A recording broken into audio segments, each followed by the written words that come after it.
Good. Hello, Professor Max. Hello, everybody. So nice you are here with us, celebrating the existence and the work of Lele. It's a pleasure having you here because that's what we want to learn, to work together, to study together, to discuss and to try understand better this architecture because we have a lot to learn from it. I have already given instruction to all the people here, and so nice you can speak with us using in English, and we are going to make also an effort to this communication goes well. So I ask you to start your speaking, and after that we are going to welcome also Marcio Campos that will be with us, and well, welcome. We are looking forward to hear from you. Thank you. Oh my God. Dear friends, I decided to write everything on paper so I can read it and not trying to find English words during an improvisation. Because it is such a big pleasure for me to talk about the work of Lele at this important seminar, which is considering the heritage of Lele's works and interventions in the city to which he devoted so much of his resourceful energy to improve the life of its citizens. It brings me back to the great times when I was involved in the research of his work, while visiting his work and most of all, working at the CTRS archives and talking with Lele and his collaborators several times.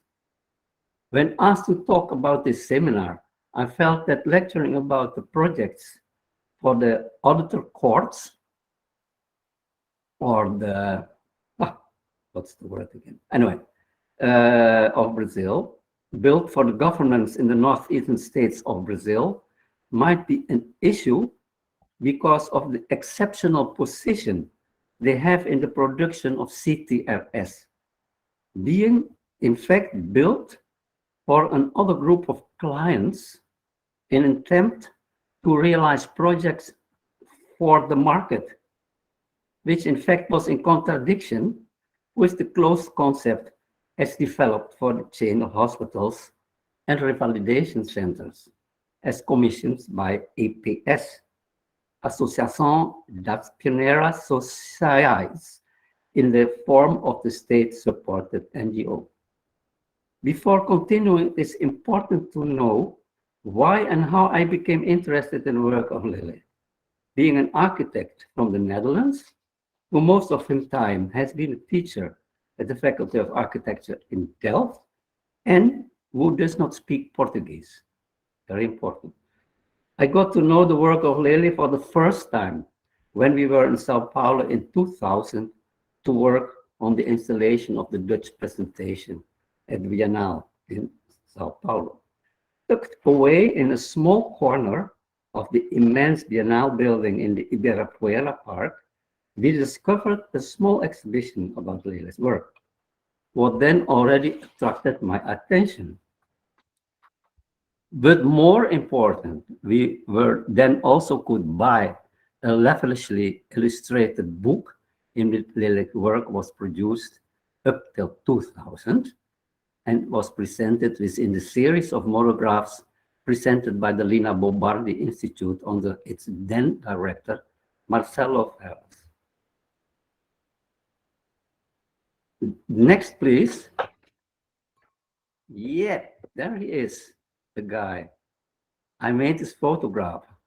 In the years after, I became more and more intrigued by and absorbed in his works and ideas of Lele while studying and visiting the projects, the archives of CTRS, and most important, talking with him, because it seemed to fit in my set of mind developed during my teaching and research at the faculty in Delft by studying and admiring with my students the work, for example, next one,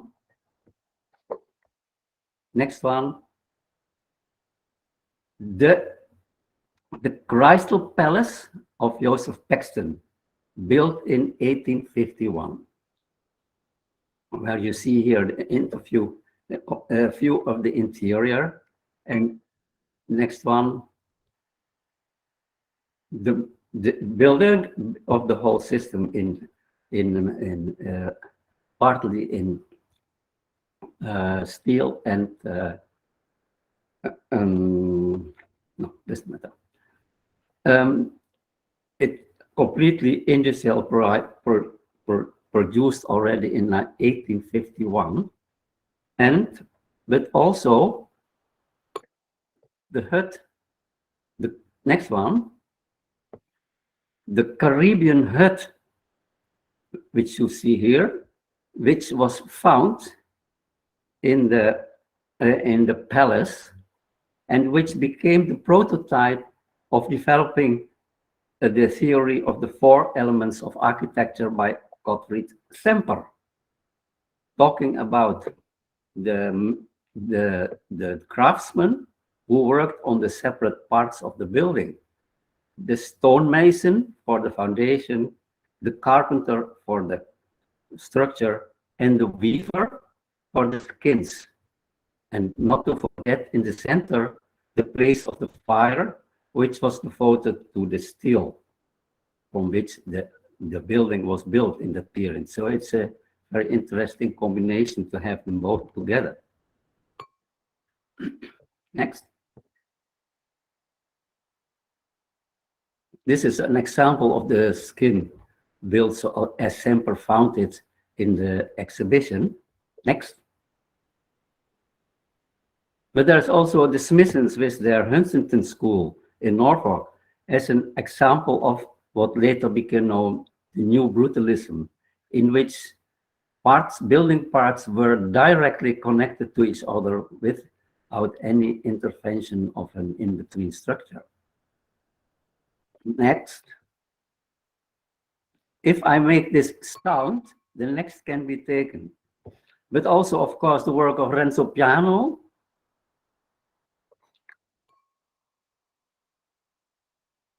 Next, yeah, his famous transportable IBM pavilion, which was made of many different materials to house an exhibition of the IBM, and which was built up with all these fragments during the erection. Yes, next. Here you see the people working on the different building parts. And next, and this is how the erection took place. There is also the work of Buckminster Fuller. This is tensigurated structures like the Vivita House. Oh no, this is still Piano. This is a prototype of a house which was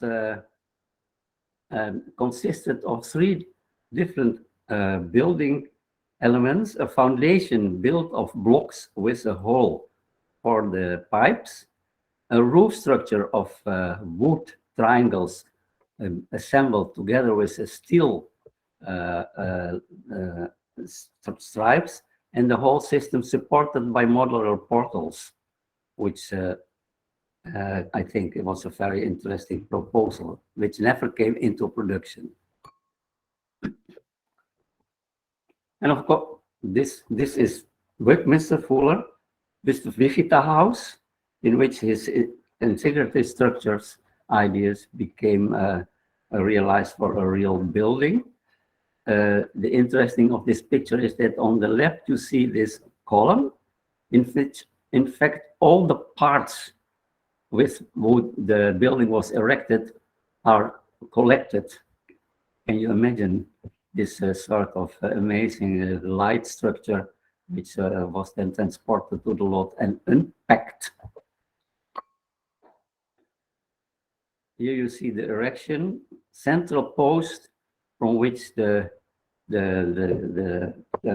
cupola was erected slowly up and then fixed with threads to the ground. And you see the work of the cupola. This is the drawing of the patent drawing which Big School always did. And this is how the roof structure was erected. Looks like the people working in the Lele CTS hospitals, you know, walking. It's very adventurous to do it. Then there is Jean Prouvé, of course. I always said people in Holland that I was working about in Brazil with Brazilian Jean Prouvé, which was very important in producing industrial houses in which the bent sheet metal was the main issue to construct them. Here you see the famous Meudon house, which shows you how the building was built up. This is the model we made at the faculty. This is how they were realized in Meudon in Paris. And this is another amazing structure. It's a school building, which consists of a creek in the center on which a roof was bent with on the edges torn by these metal profiles to the ground. Yes, here you see some pictures of how it was installed. And of course, there's the Eames house with a collapse of existing steel elements and components available in the market, put together, and also their work, the famous work they did on chairs, profiting from all the technology which was developed during the war in the west coast of the United States. But also the work of the Russian constructivists like Vladimir Tatlin. Is the tower built for the Third International, a model of it, an amazing structure which was built up from the inside, sort of big frame, people putting it up. And the idea was that in this structure, there were 3 volumes which turn around with different speeds, in which the different organizations of the state, of the Soviet state, had their meetings. It was a sort of idea which came perhaps also from the famous tower by Sushev, the radio tower in Moscow, which is a net hanging down from a central mast which goes up and spent to the ground. And then there is this famous chair he developed from bent wood, bent wood construction. But this bent wood material was consisted of a bundle of very small pieces of wood, which were glued together in a special form. I still can't imagine how they really realized it, but it's a very, I think, famous a sort of example of how Tatlin already, in a way, understood the culture of the materials, what you can do with certain material. And then there is Rodchenko with his building blocks, one element structured into a voluminous construction. And this, and here you see the building, the scene of a play by Stepanova in which this construction was worked out in elements which were in the stage. And there is this famous construction, voluminous construction, was made by a simple handling of one activity. Then also we made a reproduction at school, a plate in which a sewing machine made the circles. And so then when they were all taken out, you just hang them in each other, which of course is a very, very complex thing to do because they are not fixed in each other. They just position themselves in the other one. I gave these examples as an sort of atmosphere of the sort of things which are all in my mind without a sort of theoretical background. But this was the sort of background from which I think immediately was attracted to work of Lele, because it belonged to that sort of work we did, and which in the end we did it. The work at the faculty was so that the students had to study this work parallel to a design project for a small building. And for this project, I produced a booklet where you see the cover here with the title Projects for the Industrialized House, in which all the material was collected, which part you see before. In the work, in my attempts to understand the design principles in Lele's work, it became clear that this work is not about embodiment, about embodying forms, what we generally might understand by the English word design, but about the discovery of forms, like the German Formfinden, finding forms. In the work of Lele, this process of form finding in developing an architectural language was a continuous research, trying to understand both the inherent qualities of the materials, its culture, in relation to the realization of elements, components, building parts to be produced, from handcraft to the various forms and stages of industrialization and prefabrication. I felt that also for Lele, the constructive becomes meaning, becomes architecture, not only because it evokes our sensory perceptions and feelings, but also that the tactile experience of constructing and the pleasure of producing are transmitted in the product as experience.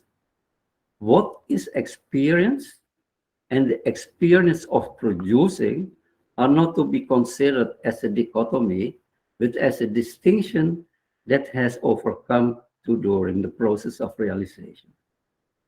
For Lele, it meant to be conscious of the handling of materials, how they are produced, transformed, assembled, ordered, and that he should have a hold of the processes involved by bringing planning, design, materialization, execution, and maintenance as much as possible under one denominator. In the Fabrica, which is not only a place of production, but also a laboratory, a place of patient research, une recherche patiente, to speak with Le Corbusier.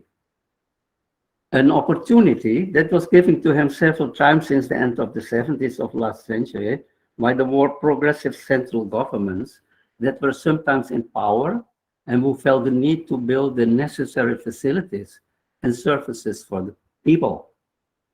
And in spite of the tragic fact that he had to give up the Fabrica several times as a consequence of political developments, which then were dismantled, Lele and her loyal group of collaborators continued their patient research in the success Fabrica.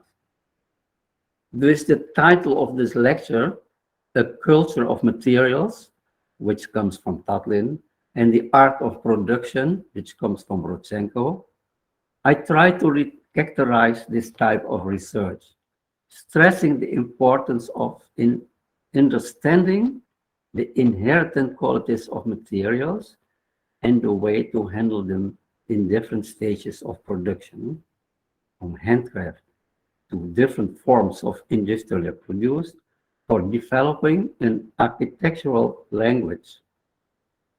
My interest in the work of Lele resulted in 2006 in a proposition for the Museu da Casa Brasileira to make an exhibition and publication about Lele's work, in which we only concentrated on two projects as developed by two different public-owned factories. The footbridges, as developed by FAIC, 1985-1989, and the hospitals, revalidation centers, as developed in CTRS, long period, 1981 to 2010. It resulted in a co-production between the museum in Salvador and the Faculty of Architecture in Delft, with the curators Giancarlo Latorraca and me. But also collaboration was sought for with the Faculty of Architecture in Salvador, originally with Beatriz Galvao, but in the end with Marcio Campos, who became our man in Salvador, near to the source of information and responsible for the research and the planning and realization of the footbridges. So nice that you will, my correspondent, Marcio. As said before, the tribunals were developed in an attempt to realize projects for the market, which in fact was in contradiction with the closed concept as already told. To first forestall the intervention by a lawyer, which took time to be effective, CTR produced these 7 small tribunals d'union in the northeast and the more complex Tribunal Regional in Salvador. Can you imagine? Only in a period of around 3 years, from March 1996 to December 1998. Design, production of the elements and components in the factory, transport over long distances, and realization in situ included. Apart from the immense energy and the effort of all involved, both in the office, the factory, and in the building site, the experience and expertise developed with the building system for the Sarah chain made this all possible. The elements and components of the system are ingeniously transformed and combined to achieve minimum production and performance time. Apart from the catalog of ferrocement floor and partition elements and the metal structure and roof components, a prominent new building part was developed in some cases, where the office spaces are positioned on a level above the ground, which in most projects was provided for parking.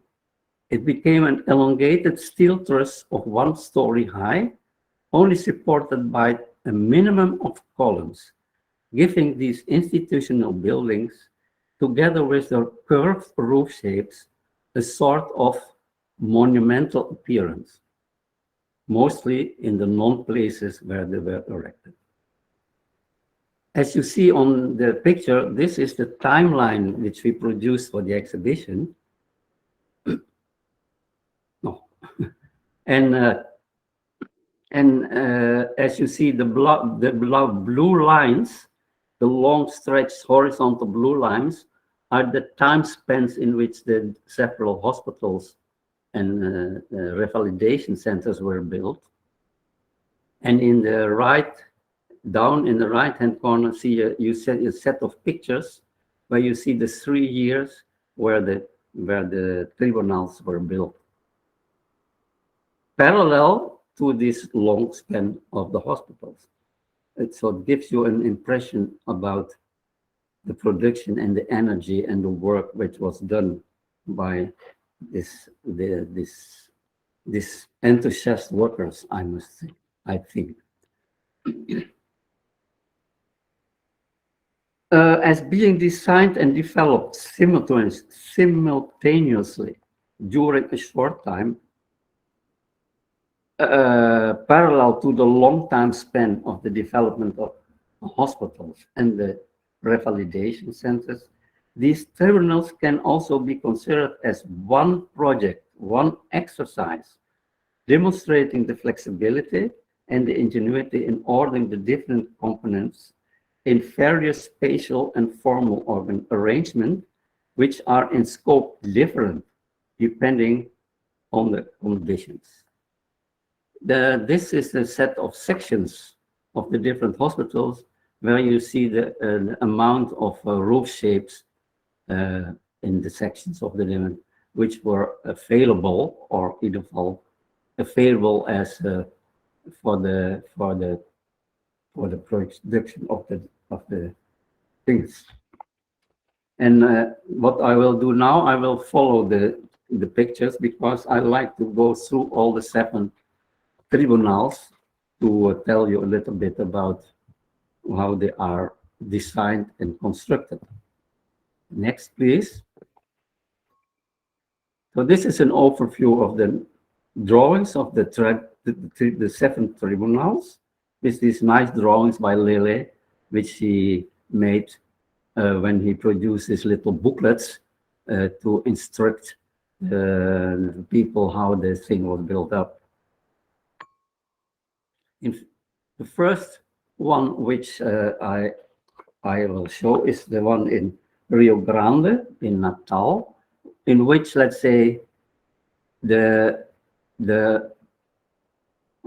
system as developed for the hospitals was still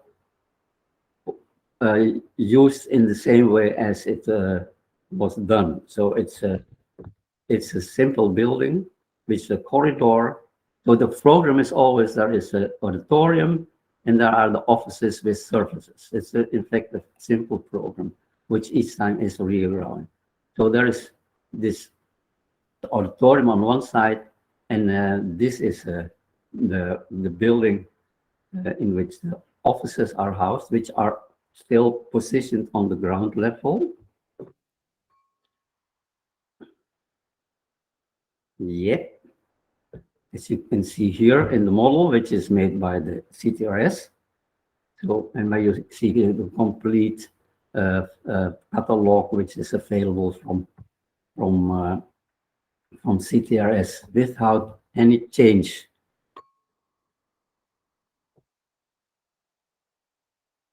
No, I can go on. So this is the, let's say, the sheds which were developed for the type of sheds for I think for Fortaleza. But this is the corridor, and to the corridor there are these things as added, and this is how in the end the auditorium was digged into the ground because it needed a higher space, while the gutter still had to be on the same level as the rest of the building.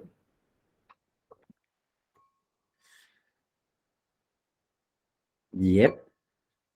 Now this is the as you can see how it works. The gutter beams, which stretch and are supported by the columns from this level on and on the roof, above the beams, the different shapes still in their very light forms. This, of course, is a very strange section because the original, let's say, cupola is broken. That's very uncommon that they do that. It had to do with the fact that he needed a high position for the air to go out, and so that he had to connect them with a very long, very stiff strip to keep this thing in balance. This is one of those interesting inventions, I think, in the work of Lele. Yes. So this was the building as built. On the entrance side, and then you have the back side. This is the place where you enter, seen from the back, and the building on the other side. Interior.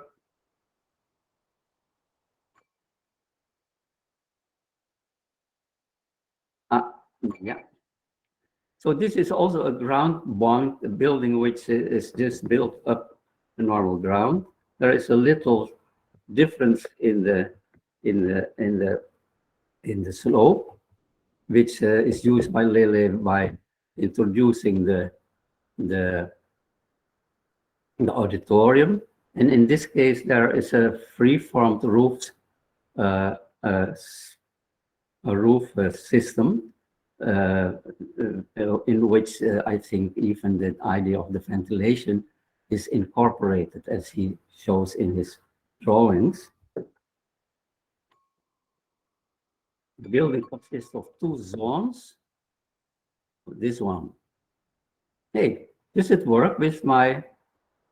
No, two zones in between with a closed garden, which is in the middle, on one side where the auditorium is positioned, modeled by CTRS. Here you see the garden space in between, which has the light, and here you see that you have to go up a little. There is some staircases up to the next level. This is a more hybrid building, which consists of two zones. One zone where the offices are lifted up, and so that there is parking under it. And on the other side, there is a smaller building, which is, and there's the slope provides sort of a nice connection going up to the upper level. And here, so in this case, there is still a system of a platform which is supported by many columns, and also on top, and it means that also the roofs follows the lines to the gutter. I mean, the important thing is always that this is the basic idea of the gutter, which from which all the bent forms start. And of course, it has to do, which I will come back later, to the idea that the water has to be transported to the ground, and this happens all inside the building in the columns, which are, as you know, already developed for the CTRS buildings. But from this is more story about how the components are rearranged in these new buildings. Here you see the model made by CTRS. Yep, model made by us for the exhibition as it was presented in Rotterdam.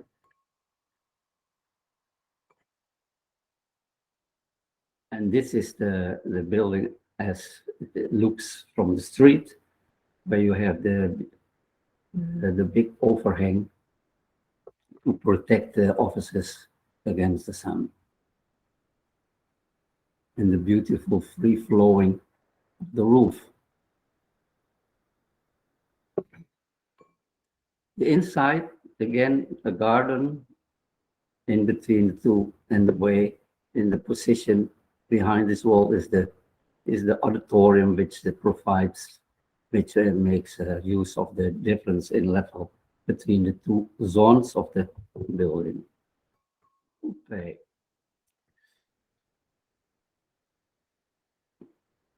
This is in fact the sort of prototype of the, let's say, the elevated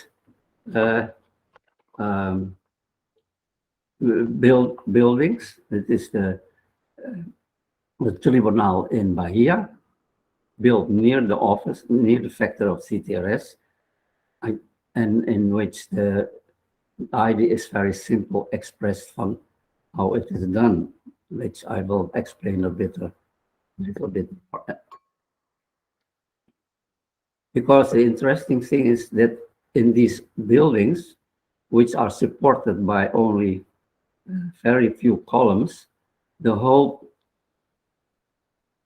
we know everything about the transport of the air in the buildings to climatize the buildings of CTRS, and there is little information, or even by Lele, telling us what happens with the letting down of the water to the ground, which is another movement, which is very structural, of course, and of course when the buildings are lifted from the ground, one wonders how how the water goes down to these 4 columns, which are in fact only positioning.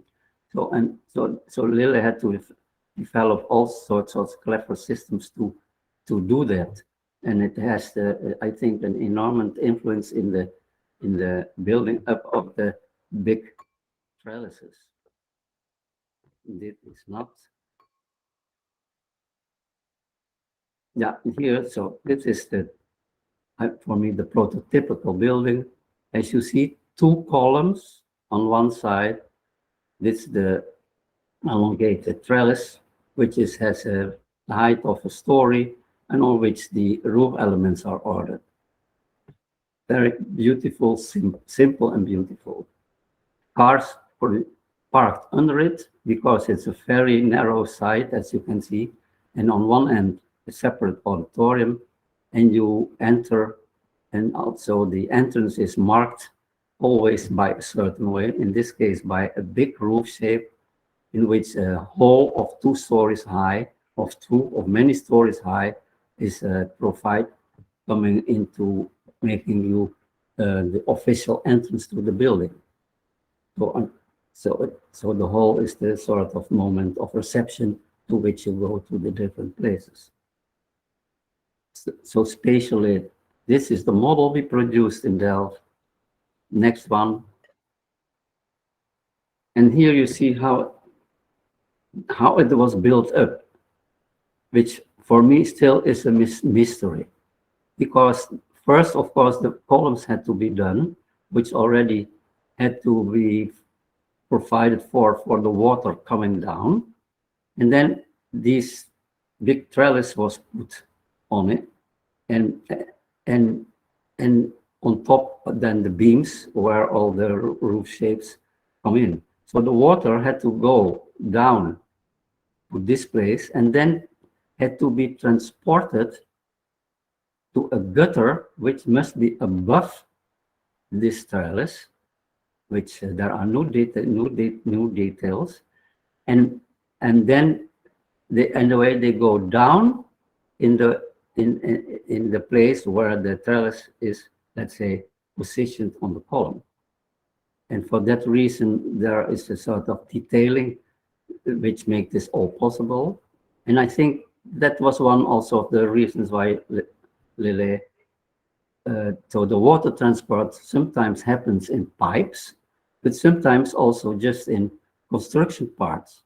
So in the fact that this is all corten steel, it's possible that the water just runs in it horizontally a long distance, because there is no inclination to come into this part. And the mystery I'm still with is how it was built up in parts, because it's about 20 meters now, 4 by 2. This is a piece of 8 meters again, and then a piece of 60 meters, and then 8 meters. So it has to be transported in parts.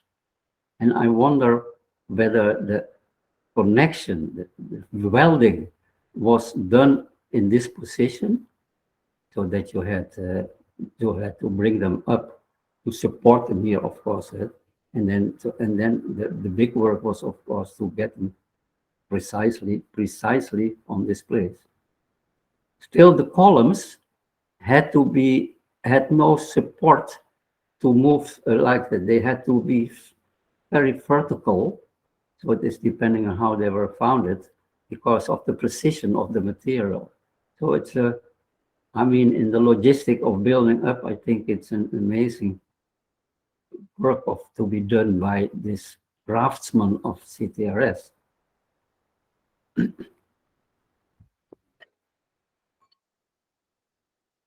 Another picture of it. The other thing is that these trellises are made by welding strips of ferrocement. So they are not so that they could decide which width they should have in relation to the, let's say, the forces that had to be transported. So what the nice thing of these trellises is that the diagonals, that they become thinner at the end. So there's a sort of nice fluctuation. I mean, it's all parts, and this is all parts of its architecture, in my opinion. This is the central hall, which is very high, in which always the staircase is positioned besides the, let's say, the structure of the offices. Then we come to Minas Gerais, which is, let's say, an extended version of, one can say, of the one in Bahia. Two models also from our exhibition, which I will go on much further. Here you see again the building of 3 or 4 is height, the auditorium, and then the central hall connecting two ones with a bigger roof shape to announce where you have to enter.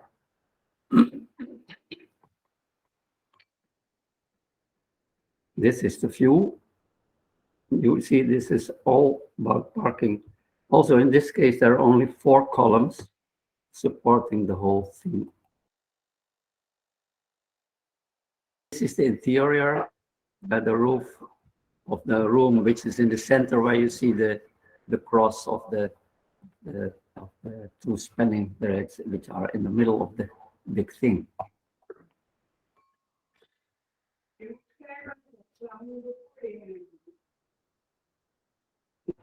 This is the one in Teresina, which has, oh, come on, up, which has a structure of the building with the offices in the middle. And on one side, you have the auditorium.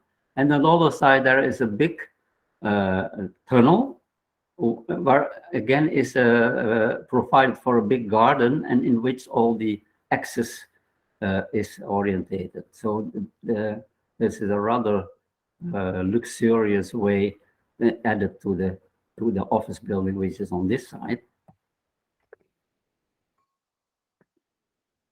And here again, you have the trellises again with the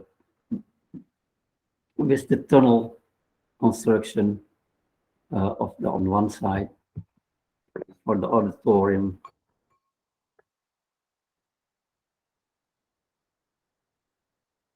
And this is the interesting one in Vitória Espírito Santo, which is near the beach, as you can see, which consists of another type of build-up. Again, a long building on stilts, but there are many, as you can see. So that means that there is now another way of building up.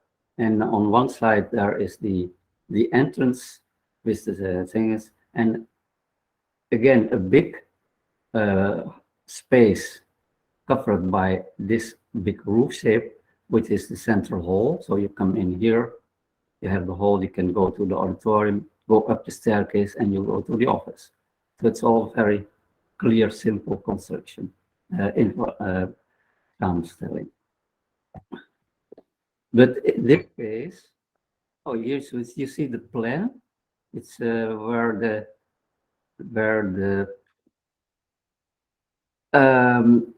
this is the central hall where you come in. You come in this entrance space where you can go to the auditorium, or you go to the office building, under which it's all parking. But because of the foundation problems in this location, you see it again. Very simple organization, logic.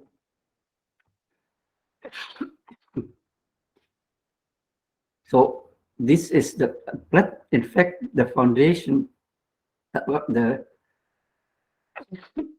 ground was such that they had to establish a very, very stiff platform this level to build up, let's say, the system of the CTS.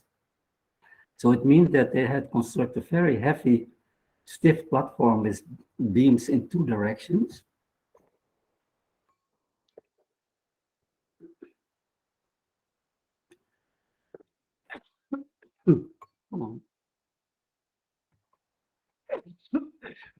Which you can see here. No, I have to go to the next. I'm getting tired. Where you, again, you see, this is one of the few drawings which I found where you can see how the system of the piping is all included in the big columns which support the building, which are not, which again are made of stripes of ferrocement welded together. So that's the whole system of how the ferrocement columns and beams in fact were done. In this case, is this not? I can't see what's. Yeah.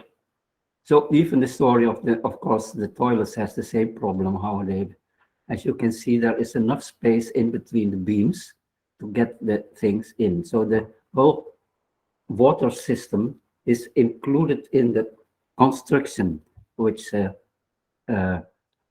is, I think, quite interesting because it is not an additional system, but it is an integrated system. Three-dimensional. Yep. So this is the construction of the, you see the beams, which are they are not welded, they are all welded stripes of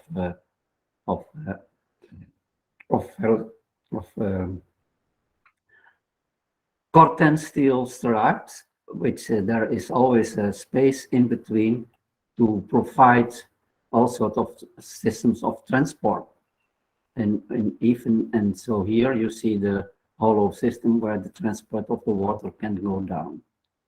So in fact, in this system, the water which comes from columns which are then positioned on top has to go to the side to get down to the columns.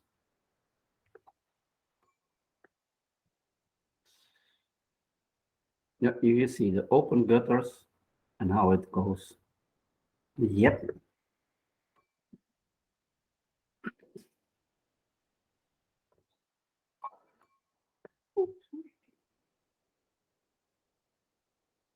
Yeah, here you see this amazing system of the columns which go from the one side to the other.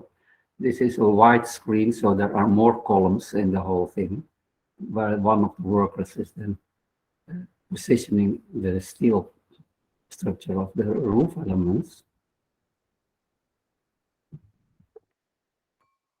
And this is in the end the covering of the so you can understand that in this is the gutter, and this is where the water goes down to the beams which are under.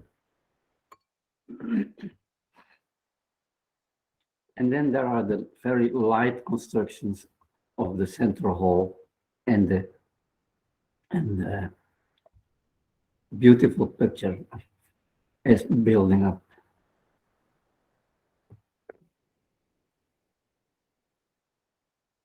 The covering, this stone of the sides.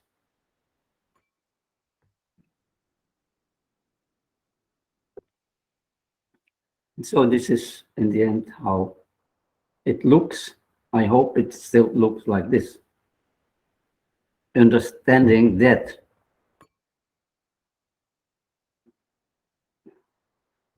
from the other side,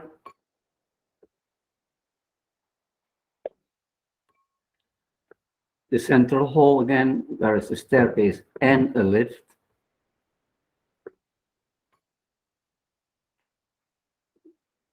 In the corridor, this.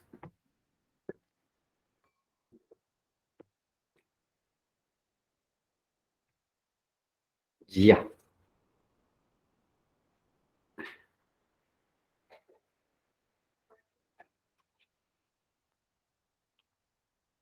Now I have to look.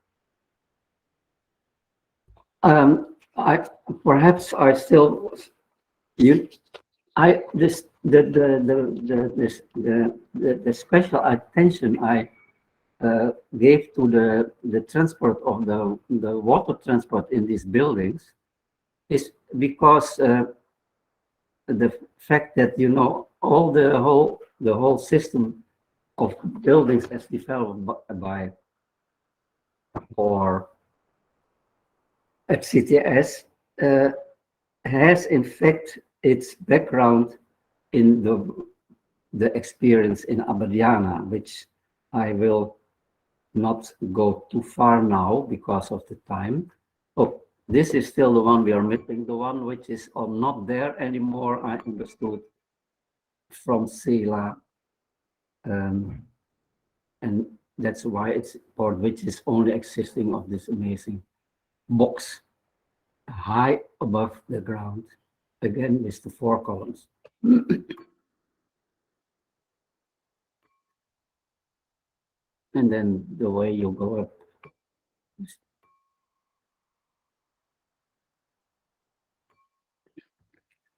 Okay, now I don't know whether we still have time or that we should finish here, because it's important to tell that I try to explain these buildings in such a way that that it's interesting how the integration of the different elements of the program and of the structures, how it took place, and in this case, especially about the water, because the idea to do this, in fact, started in Abadiana when he started to this experimental school in the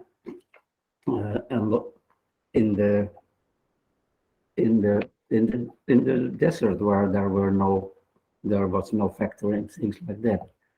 But because of the time, I think we should stop here. Is that okay, Ceila? It's okay, Max, okay. So thank you, and I will ask Marcio Campos to come talk with us.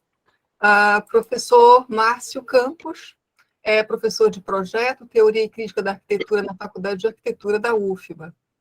É graduado em arquitetura e urbanismo por essa mesma universidade, mestre em arquitetura pela Universidade Técnica de Viena, na Áustria. Atualmente conclui doutorado no programa de pós-graduação em arquitetura e urbanismo da UFBA. O professor Marcio tem experiência docente nas áreas de projeto, teoria e história da arquitetura e do urbanismo e história da arte. É pesquisador nas áreas de projeto, teoria, crítica e história da arquitetura do século XX e XXI e patrimônio cultural edificado. Teve o prêmio Destaque no 6º Prêmio Jovens Arquitetos em 2004, conferido pelo IAB São Paulo na categoria Ensaios Críticos. Tem experiência como profissional de projeto na área de arquitetura e urbanismo e em escritórios de arquitetura no Brasil e na Áustria. Eu peço, então, passo a fala ao professor Marcio Campos, a quem agradeço muito por estar aqui conosco hoje, nesse momento muito feliz de comemoração e de busca de maior entendimento, né, de compartilhar esse entendimento. Muito bem-vindo, obrigada, Márcio. Passo a palavra a você, que a gente possa conversar, né, sobre tudo isso. Bom dia a todos. Hi, Max. Hi. Thank you for such a self-provoking talk about Lelé's work. Oh.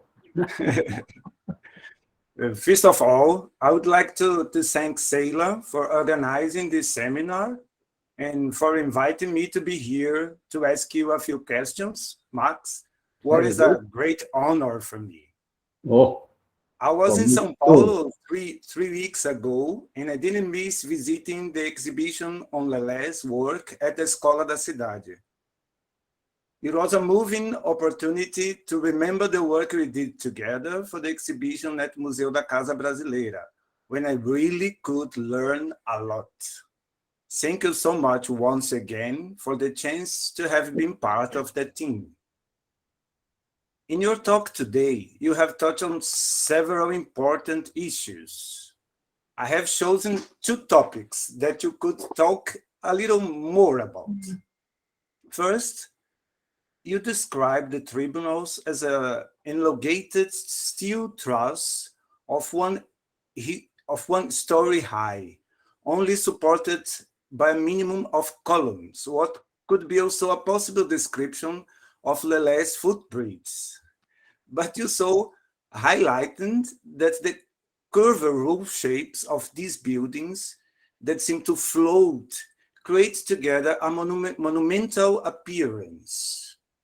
I would like to ask you now, which mechanisms generate this monumental appearance? The visual lightness in contrast to the volume of the roofs?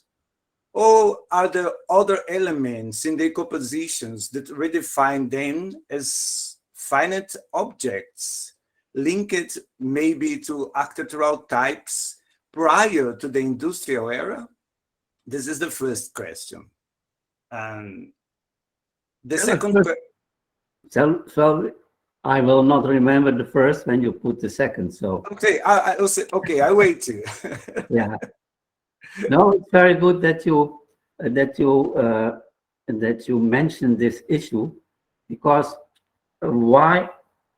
when becomes a building architecture? What is the, it's about, in fact, it's about building, and so at a certain moment, the concept of architecture, I think many ages ago, started to develop, because then building became an art form which had to serve the rich people in the world. And so the interesting thing is, the question is, why, what you tell about the visual quality of the building as it appears, the lightness of the floating roofs, and then the, let's say, the heaviness, which is just touching the ground very lightly. That's beautiful, very poetic, to tell it that way. But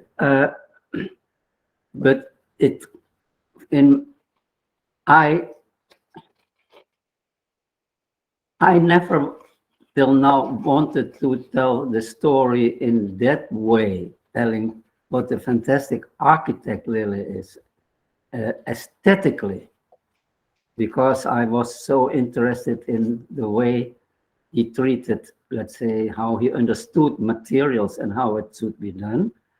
And in my story is that it becomes architecture because it was a difficult story, but the energy which you put in putting the building together, like an old craftsman, when he starts to work on a piece of wood to make a sculpture, that is a sort of understanding, or let's say more important, a stonework, a sculptor who works in marble. He knows in a certain way the form which is already in the stone.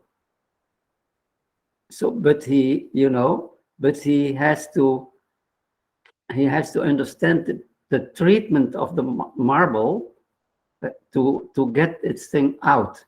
So in that sense, I think for me, these buildings of Lélé, which in fact are a sort of collage of different materials, forms, and things like that, in antithese to, let's say what people understand as architecture as one. So it is the composition of differences, which I think, which tell that story which you are talking about.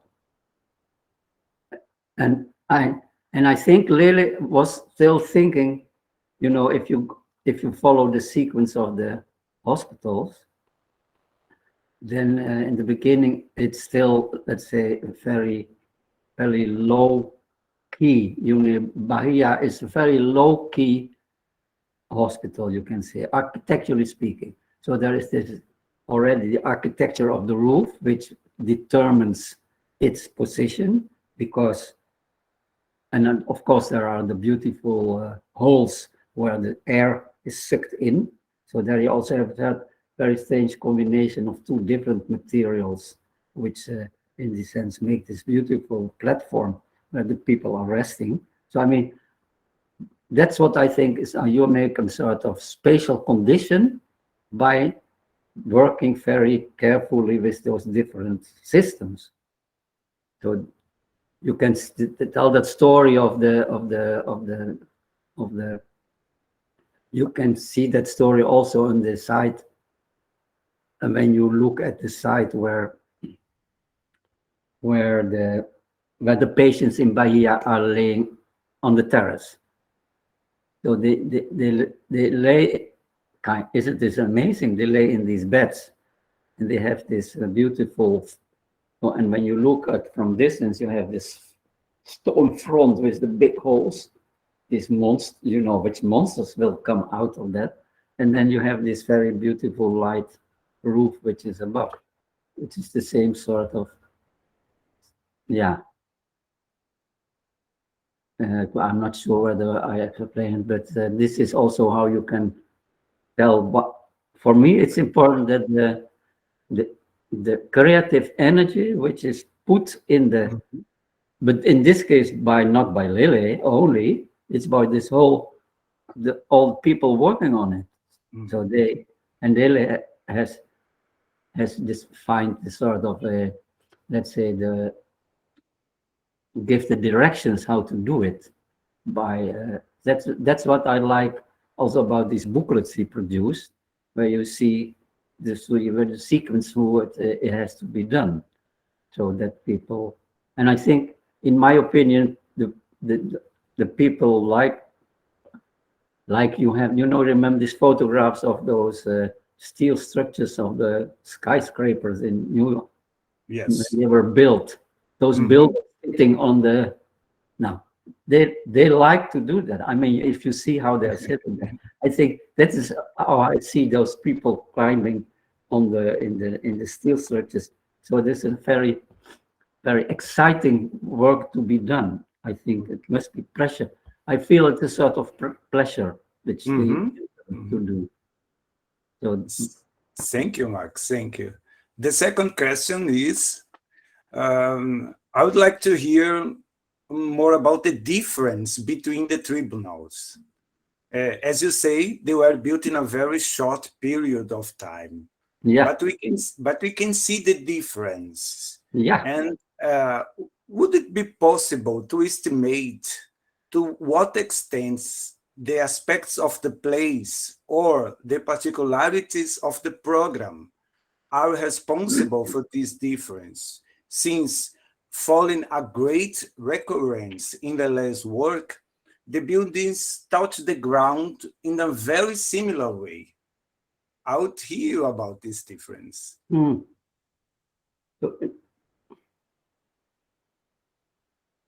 Yeah, I think let's say the programmatic issue is in fact very simple. Sometimes they need more spaces or more places in the auditorium, but there is always this organization where you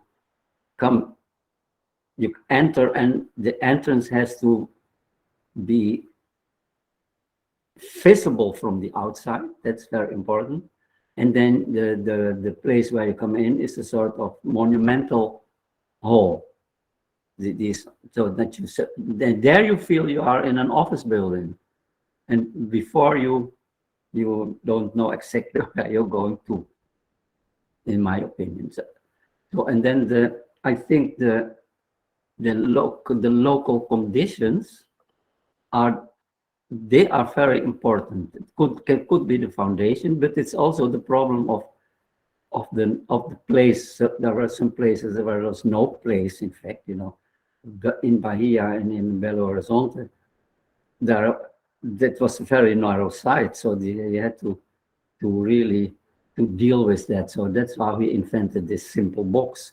Let's say the similar linear position, which and in places there was more space, there is this position of making, let's say, two zones with an in-between where you enter in a way. So so this just designing. He was very clever in rearranging these programs depending on what was available. And also, and I think in some cases he also profited. I mean, if you go through in the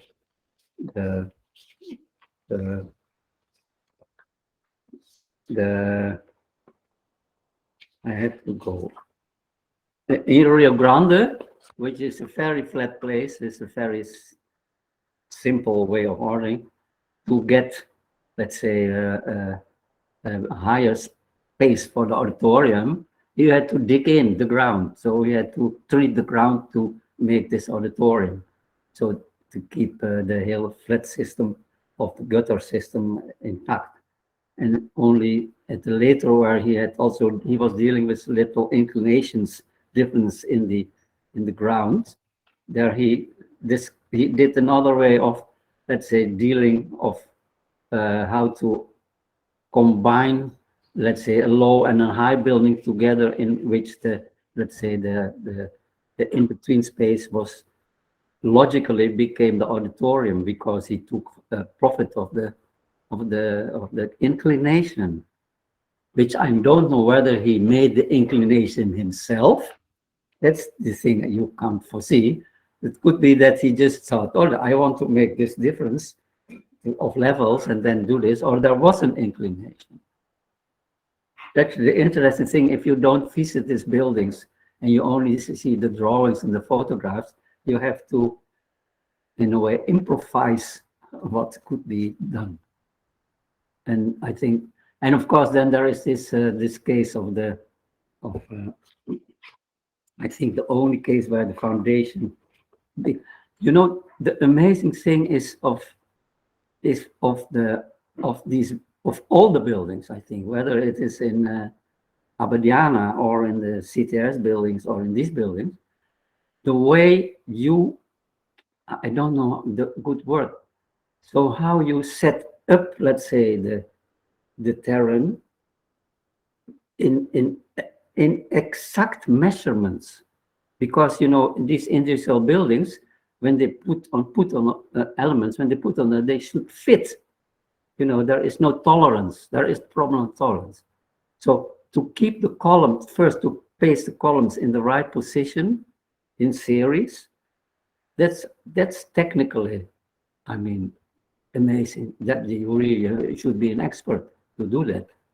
And in Abadiana, there are these beautiful drawings of Abadiana, where he does it with nails and threads to learn the people how to make the terrain. And in fact, when you put a column which has a certain measure, it should be positioned exactly in the same way, so that the top is on the same horizontal level. That's the real technical work, I think, on the side for the builders. So they should really work them. And for me, let's say the enormous columns in Rio, you know, they first put in Rio the columns vertical. They keep them. They put them all very vertical. They are, you know, they could not do it like this, because then they had to put the roofs on it. So they start putting the roof so that they were fixed, and they had to be, let's say, fixed very good in the ground. So I think that's what I admire. I'm astonished about it. That's how and all in time. I mean, the speed of where it all happens. So I remember visiting Rio when it was still in construction.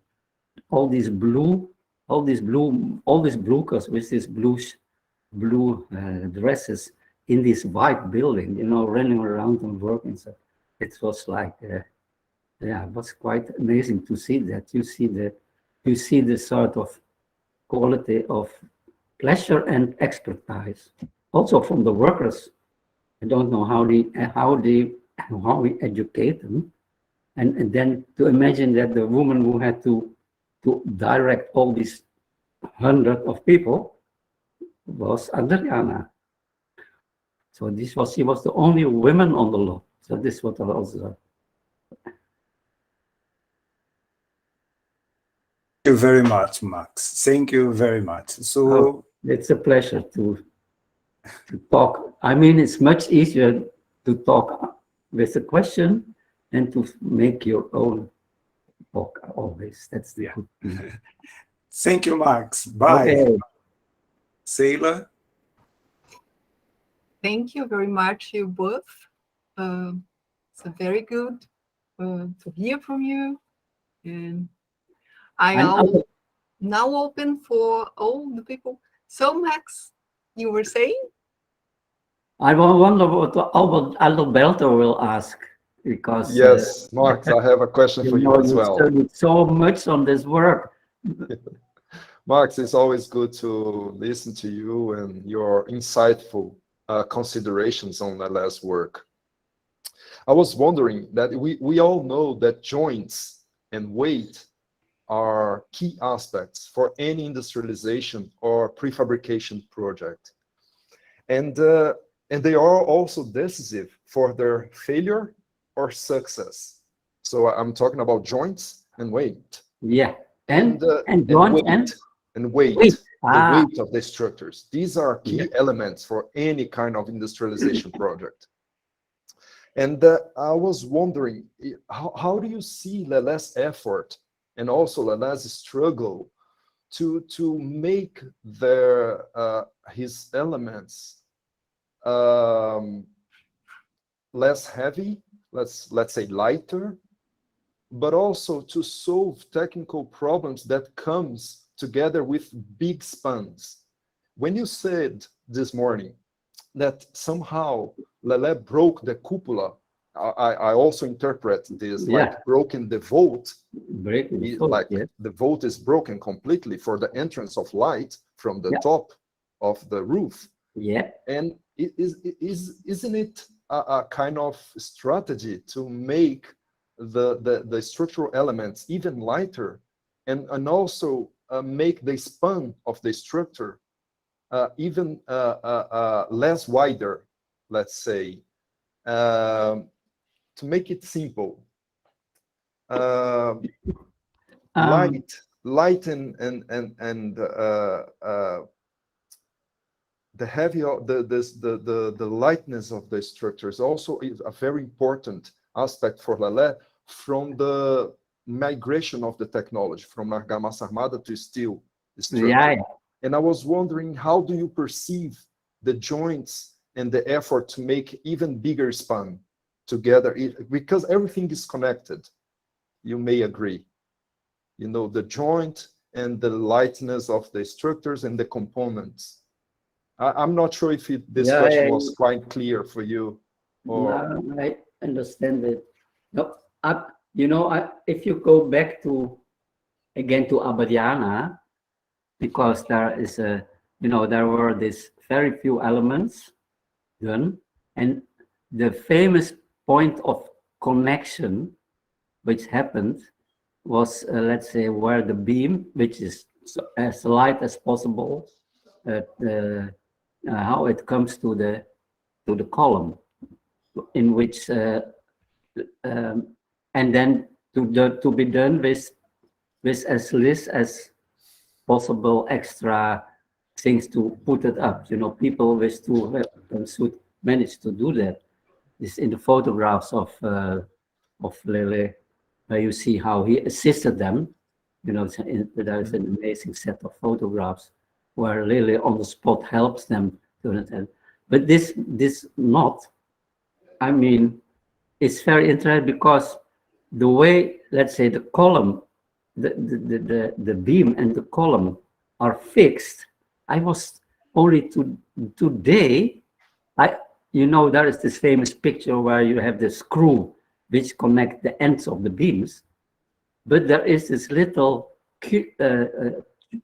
tubular thing which goes into the hole of the beam, into the, so this is the only way how it is connected. There is no cement, there is no glue, there is nothing like that. Only this tube goes therein, and so Make that, the connection. that makes the connection, a so-called dry connection. But that, I think, and also at the same time, he had to put this little metal element in between so that the electricity, you know, the steel structure which connects the tops for the electricity is also included.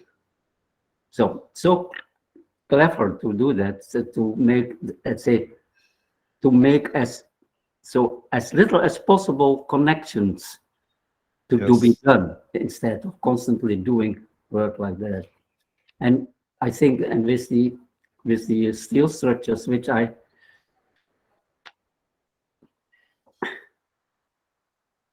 think the lightness of the steel structures is possible because of the, of what?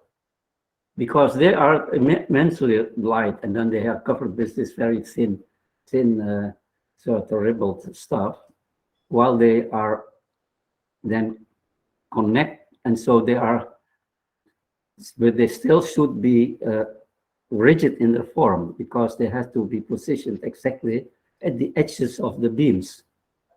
So, you know, when you make them light, let's say they can deform. So there is a sort of maximum how light you can make them. And so that's why the interesting thing of the vertical connection of the broken thing. So the momentums where they are, where the thing is connected to the two pieces, that's a very strong connection. You know, it is a big upper flux, so that it will not do that. So that the two ends of the arch will fit precisely on the steel beams which form together the gutter. I'm not sure whether this is your answer, but yeah. It talks about the less tolerance for mistakes with the metallic structure, and when you need to. I mean, thinking about the tolerance, yes, how to construct things, and that's of course by all the sort of, let's say, industrialized product thing, that there is not, you know, when you make form work with concrete, you know, it doesn't matter if that works, but this is all precision work. In fact, it is precision work. Yes, thank you very much. Yeah, it is nice that you can, in the work of Lily, you can think how they have thought about it, instead of, you know, now let's say, now architects nowadays, now this is an old man talk, sorry. So, but they just invent this form, and then this constructor, okay, just build it for me. It's completely the other way around. So you build because first you have to understand how to build and think like that. So I think that is still the position I like in these complicated times for the architecture. You know, I was with Sergio Ferro meeting this week together with some professors from University of São Paulo. And that's the point. You know, production of architecture requires another kind of further knowledge on building construction before design. He argues constantly that before designing, you must know how to build.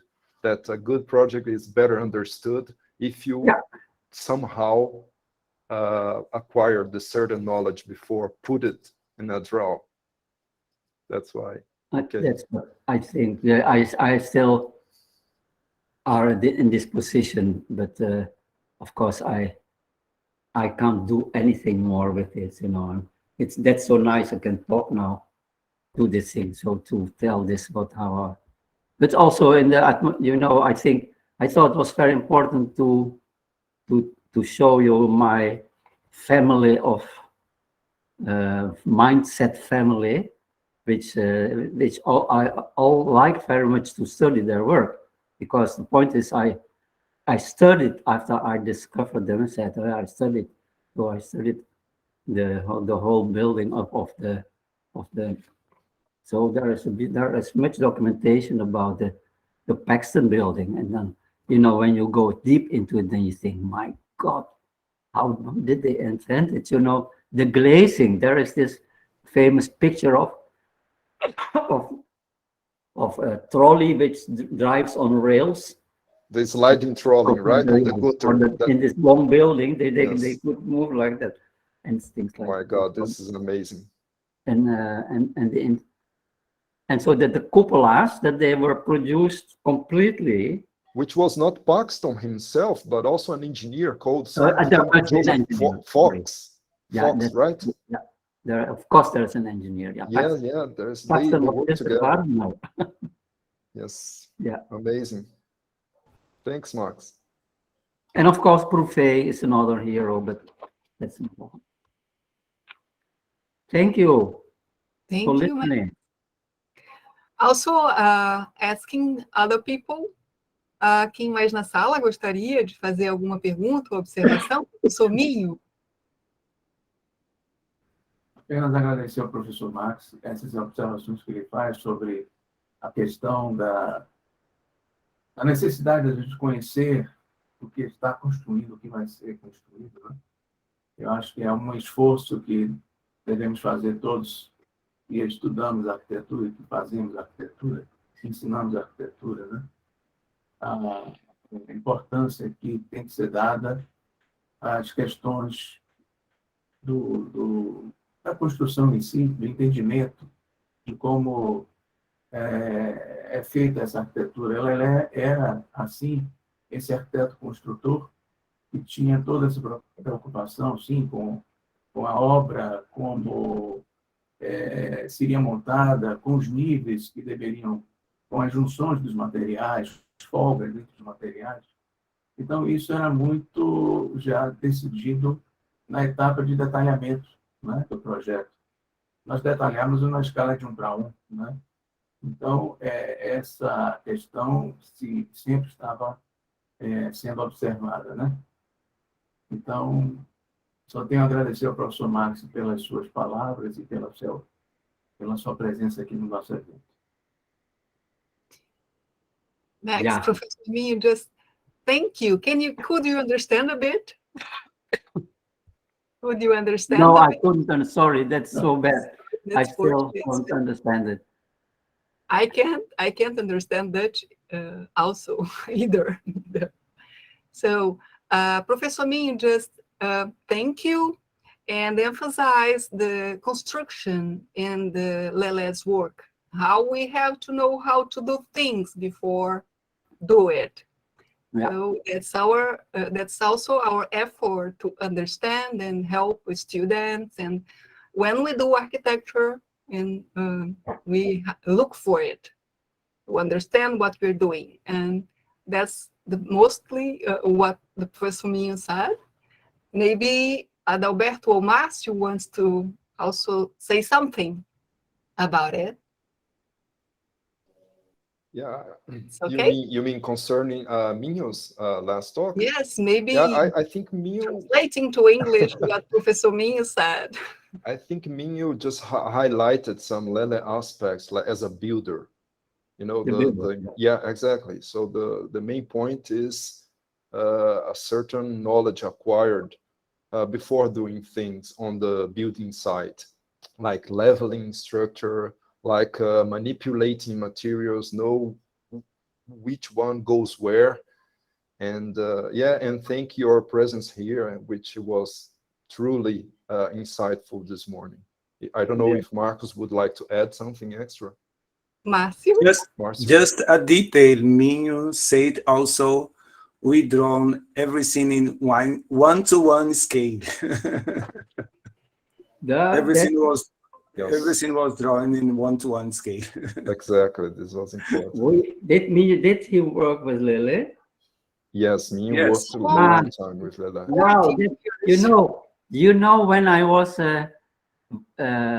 visiting CTRS. So I would go up to the office space, not only to talk with Lily, but also to go to the drawing room. There was this woman who was a little fat woman who was the boss of the drawing. Ananélia. Yeah. See, and and then what I saw, because of course there was many drawings done on computer, but the one-to-one details were drawn by hand because it's the things you could touch, because the fact that you could touch a detail, you had to draw it because with the hand. I said, wow, I thought everything was already done by computer. No, the details were all done with pencil by hand. I think that is what he's talking about. Yeah, that's very good. It was a surprise to discover that, in this office where all these setting here, how did the beautiful.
Oh, No, it's, you know, it's a pity. I never could read your text which you wrote for the catalog, which in a way also refers to work of other architects.